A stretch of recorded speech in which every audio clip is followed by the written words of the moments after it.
Fambai choro zvakaoma asi zvichanaka. Mai vari pano. Vamadhuwe. Isamwenje.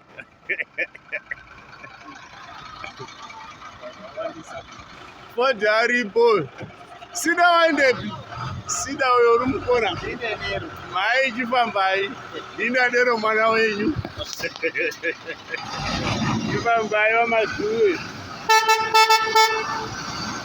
Baba yenyu. Mazuva acho ndo zvazvitori. Tongogamuchira zviripo. Sida arimo, Alfred arimo, mai vangu arimo, Bambo Tito, ndo vamadhuwe vacho naika. Fambai. Musi wa 12 October 2025 vanhu 42 vakarasikirwa neupenyu kuburikidza netsaona zvinova zvinorwadza mhuri yeZimbabwe. Kusangana kwatiri kuita paGibbs Diary TV. Kana uri munyowani pachannel ino, kusubscribe mahara. Pano tinouya nemanews update anoitika munyika yedu yeZimbabwe nomasirisa social media. Wokomenda, wolike, woshare. Zvinotibatsira kuti YouTube inge ichipushawo video redu tiona takawanda nehama neshamwari. Tisine nyaya dzinopisa.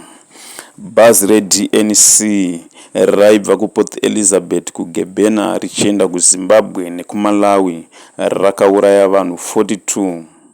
Bhazi iri rakaita tsaona tichangobva muLouis Richard pamakomo paya. Bhazi iri raimhanya zvakanyanya. Driver akatadza kukontrola bhazi rake ndokurova simbi pamakevhi. Bhazi ndokundoumburuka ndopakapera sarungano.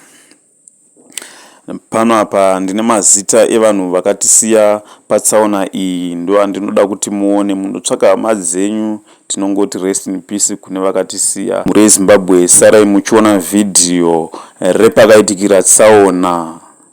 Thank you for watching our content. Tinosangana mune mamwe manews update naika. Hatifambe zvakanaka mumugwagwa wachairi vemota. Aiwa.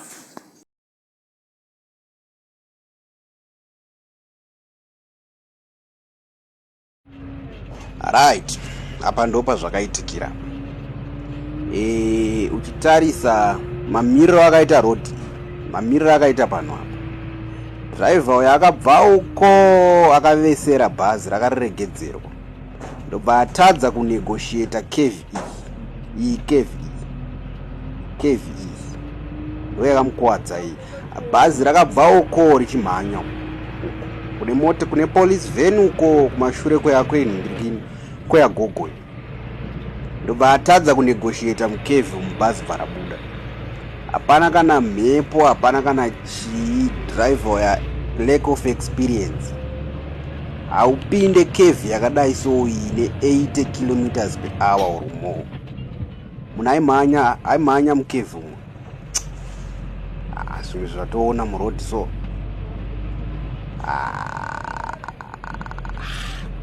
Rubbish man.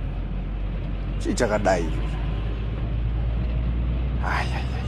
No man.